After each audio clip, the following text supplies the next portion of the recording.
Turnbuckle Tavern's YouTube page. Today we're talking about AEW and Impact Wrestling possibly working together.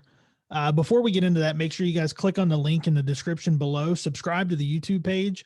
The link's going to take you to our podcast page where you can rate, subscribe, and review. It's going to take you to our Pro Wrestling Tees store. It's also going to take you to our Twitter and our Instagram. Make sure you guys click the bell up in that corner, I think, maybe that corner. Either one, click on it so you guys know when we're coming back at you with more videos. But today's topic is AEW and Impact now possibly working together. Yes, how do you feel about that? I think it's great. I love their partnership with NWA with bringing Thunder Rosa over, but it seems like FTR want to work with some rival promotion tag teams. They've brought up the North and they've brought up the Motor City Machine Guns and both Impact tag teams. Yeah, both Impact tag teams. And supposedly upper management at Impact Wrestling are all for it. The North are all for it. Yep. FTR is all for it. And supposedly FTR has spoken to Tony Khan about it and he's open to it. Now he hasn't given the green light, but to me, is there any difference here in, what in them bringing in an outside tag team to face the FTR for the titles? Is there any difference in that and them bringing in Thunder Rosa to face Shida for the title? Is there any difference in that and Cody Rhodes facing Eddie Kingston, Ricky Starks, Warhorse in the open challenge for the TNT title? What do you think? Is there any difference?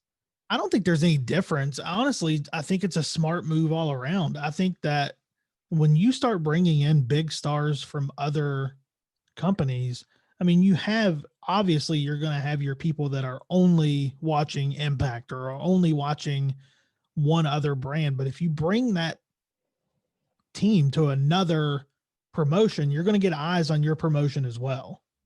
Yeah. So I think it's a smart move. I don't think it's dumb, or I don't think it's, it's definitely not any different than bringing in Thunder Rosa or, Ricky Starks, Eddie Kingston for an open challenge. No. And what's the thing FTR has right now? The 20-minute brush with greatness.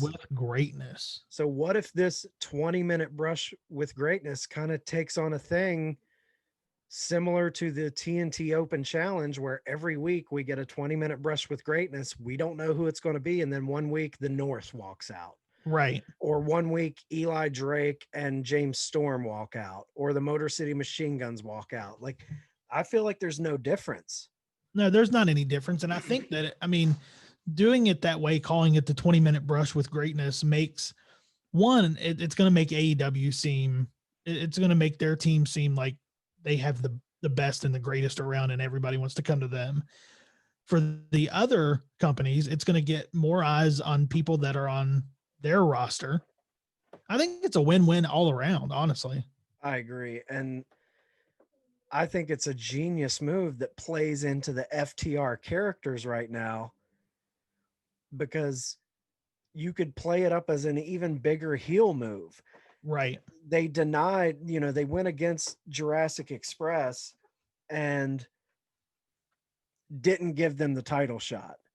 Yeah. And you could kind of play up on it that they feel like they're above everyone in AEW. So all these great tag teams in AEW, they start giving title shots to teams outside of the company. I think that's a good heel tactic. Oh, it makes you seem like complete jerks, man. And that's awesome. Yeah. And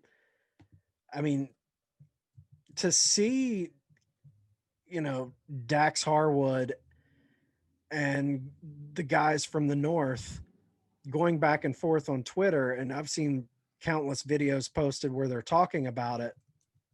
It really looks like this is something that the only thing they need to happen is for Tony Khan to sign off on it, because right. Dax Harwood was even quoted as saying, you have the North that everyone wants us to work with, Josh Alexander and Ethan Page. You got the Dawsons in NWA, James Storm and Eli Drake, the NWA tag champs. You got Tama and T. He's like, we want to work with all those guys. I've heard of the Koloff dynasty, who has Nikita Koloff in their corner, but Nikita is a shell of his former self, and he doesn't want any part of Tully. Tully, even at 65, will handle Nikita easy. So he's pushing this cross promotion stuff, but he's still doing it in heel character, Right. which further makes me think that this is something that could possibly happen within the confines of their stories. Oh, I think so. I don't think it's out of the realm of possibility. And I'd love to see Nikita and Tully kind of face off for Oh, that'd be epic. I don't think it's bad for business for any of them, honestly. No, and one team that they didn't mention and one organization that they didn't mention working with, I'd love to see FTR go title for title against the Von Erichs from MLW. Yeah. That'd be a great match. Like, there's so much meat on the bone to kind of cross promoting with the tag division. Yeah. I think it could be a lot of fun. I'm ready to see it. I know that. Yeah. All right, guys. What tag team do you want to see come into this 20-minute brush with greatness in AEW? Leave a comment in the comment section below, and we'll be back at you with more videos soon.